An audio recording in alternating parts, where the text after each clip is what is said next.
Hey Jeep fam, we're here at the St. Joseph Museum. Let's go check it out. Come on.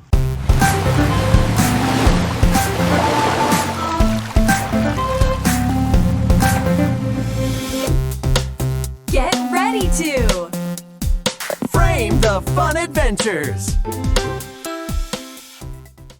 Could you swallow a nail? How about 453 of them? One patient at the St. Joseph's State Lunatic Asylum No. 2 did exactly that.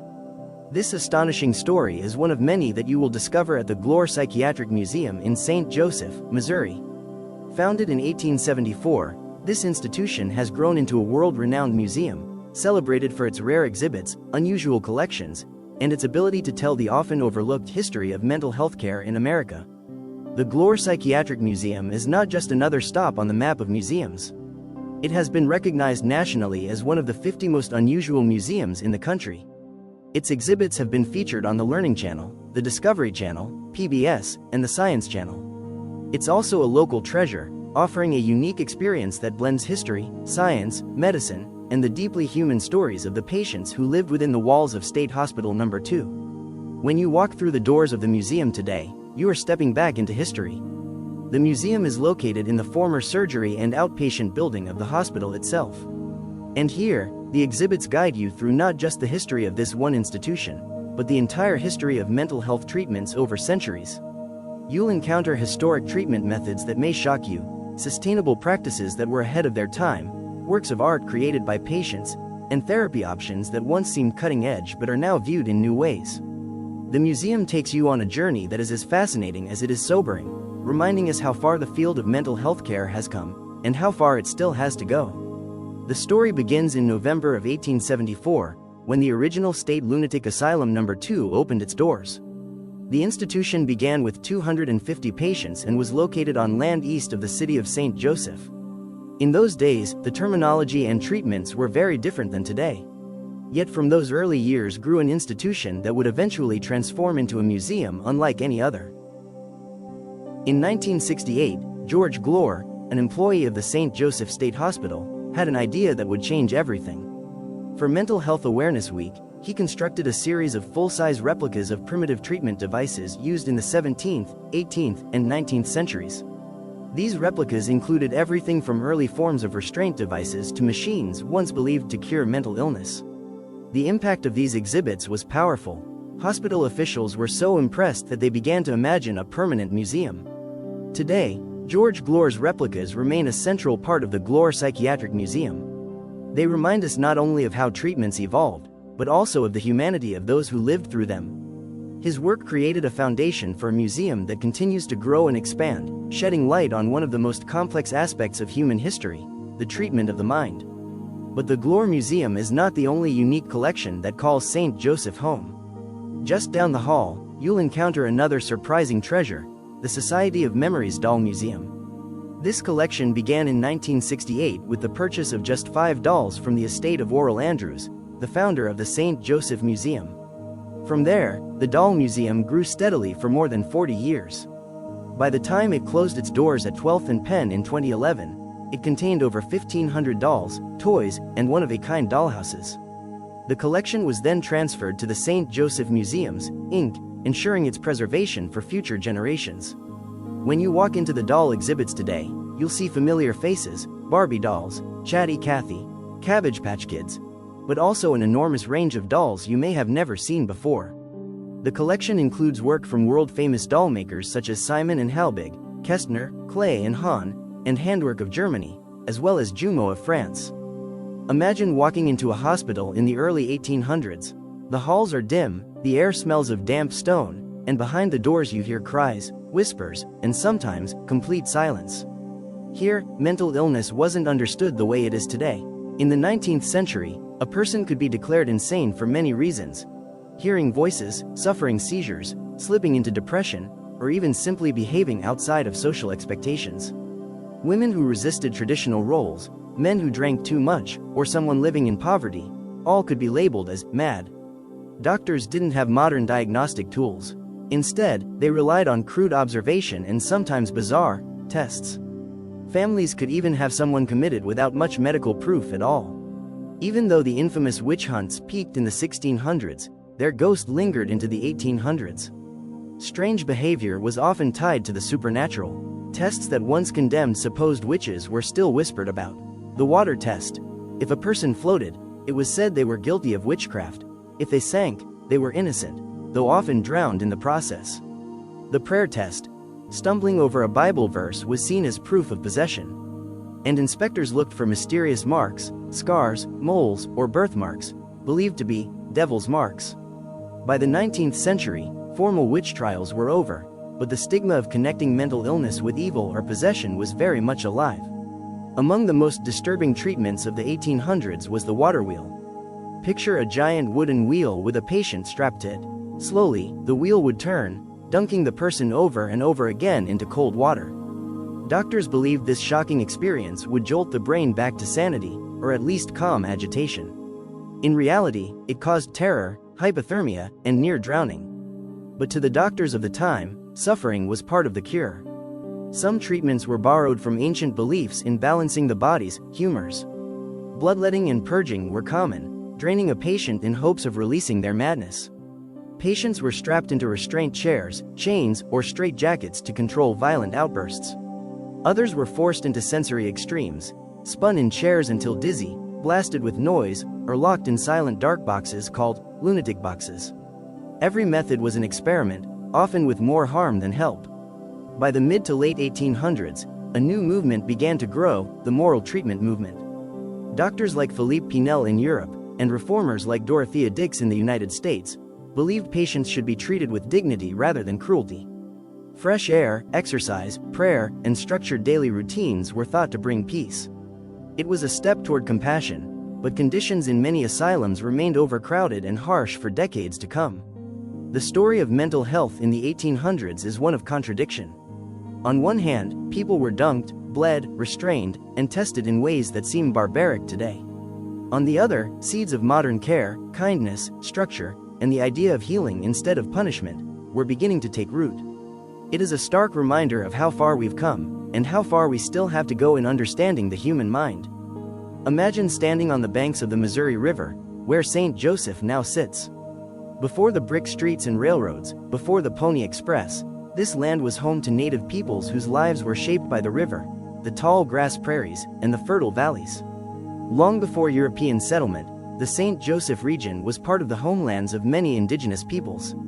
The Oto, Missouri, Iowa, and Osage nations all hunted, fished, and traveled through these lands. The river was their lifeline, a place for food, trade, and spiritual connection. The Missouri tribe, for whom the state would later be named, lived along the river valleys here. They were known for their villages of earth lodges and for their role as traders, connecting different tribal groups across the Great Plains. For these nations, the land wasn't just a resource, it was sacred. The tall prairies provided bison and deer. The river offered fish and fertile soil for corn, beans, and squash. Ceremonies, storytelling, and traditions tied the people to the land and to each other. Every hill, bend in the river, and open field carried meaning. In the early 1800s, native peoples in northwest Missouri faced mounting pressure from the U.S. government. Through treaties like those of 1836, tribes were forced to sell or surrender their ancestral lands. The land that became St. Joseph was officially opened for settlement after these cessions. The tribes, including the Iowa, Sac and Fox, and others, were relocated westward into Kansas, Nebraska, and eventually into Oklahoma. What had been homelands for generations became farmland, town plots, and part of the booming expansion of the American frontier. Though displaced, the tribe's histories are still deeply tied to the region. The Missouri tribe survives today as part of the Oto Missouri tribe of Oklahoma. The Iowa Nation remains, now split into two federally recognized tribes in Kansas and Oklahoma. The Osage Nation, once ranging across Missouri, now resides in Oklahoma but continues to honor its ancestral connection to these lands. Modern descendants still return to Missouri to remember, to teach, and to reconnect with their origins. The story of St. Joseph is often told through pioneers, railroads, and the Pony Express.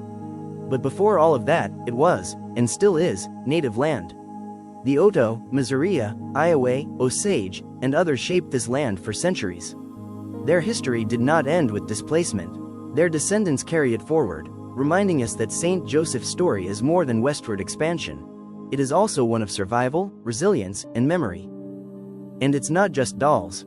The collection includes toys that give us a glimpse into the pastimes of earlier generations.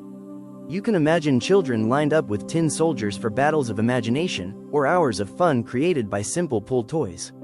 Among the favorites in the collection are Spike, a papier-mâché English bulldog from the Victorian era, and Miss Hyogo, a Japanese friendship doll gifted to the St. Joseph Museum in 1927. The doll museum is more than nostalgia.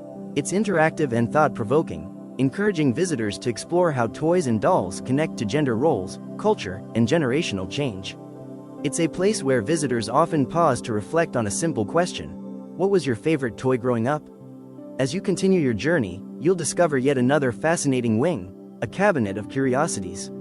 This exhibit takes you back to the origins of museums themselves, to the 16th century, when curiosity shops, private collections, and sideshows were the first places people went to experience the wonders of the world. These collections were often grouped into 4 categories: naturalia, or natural wonders; artificialia, objects crafted by humans; exotica, rare and foreign artifacts; and scientifica, the tools and discoveries of science. The Cabinet of Curiosities in St. Joseph captures this sense of wonder. Visitors can spend hours exploring drawers filled with everything from weaponry and medical devices to taxidermy and jewel-encrusted insects.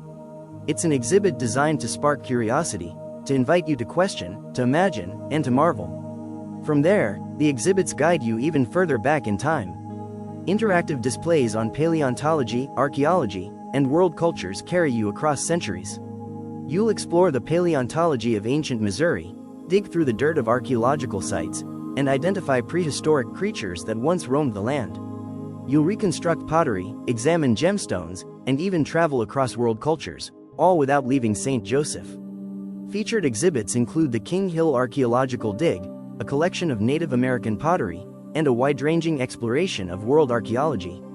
The result is an experience that connects the story of St. Joseph to the broader story of humanity. The museum also houses the Grace Nicholson Basket Collection, one of the most extensive of its kind. Here you can explore the artistry of Native American basket weaving, learn the differences between tack, line, and loom stitching, and admire the incredible craftsmanship of native beadwork. And then, the museum turns its gaze to the present and the future, with an exhibit called the Museum of Us. This innovative space asks visitors to think like archaeologists 200 years from now. What will they uncover about our lives today? From the technology of the 1980s boom to the devices that define our lives now, the Museum of Us captures the everyday objects of our world. There's even an arcade room, featuring classics like Pac-Man and Super Nintendo. Coming in the fall of 2024, the museum will unveil a brand new immersive space, a full replica of an Iowa tribe hut, complete with a fire pit and storytelling from the tribe itself. Another jewel within the St. Joseph Museums is the Black Archives Museum, which celebrates the history, achievements, and contributions of African American citizens of St. Joseph. Founded in 1991 by Jewel Robinson, a teacher at Bartlett High School, the Black Archives began as a way to teach young people about Black culture and heritage. When Jewel Robinson became ill, his wife Geraldine continued the work until 2002, when the collection joined the St. Joseph Museums, Inc. The Black Archives features exhibits on the Underground Railroad, the Middle Passage, desegregation, education, sports, music, and more. It highlights both the struggles and triumphs of African American history, while also focusing on the impact of local leaders. One of the museum's most celebrated exhibits honors Coleman Hawkins, known as the father of the tenor sax. Born in St. Joseph in 1904, Coleman Hawkins became one of the greatest jazz musicians of all time. He played with legends like Duke Ellington, Thelonious Monk, and Miles Davis. His 1939 recording of Body and Soul remains a standard for jazz musicians around the world. Hawkins's legacy is celebrated every June with the Coleman Hawkins Jazz Festival, held right in St. Joseph.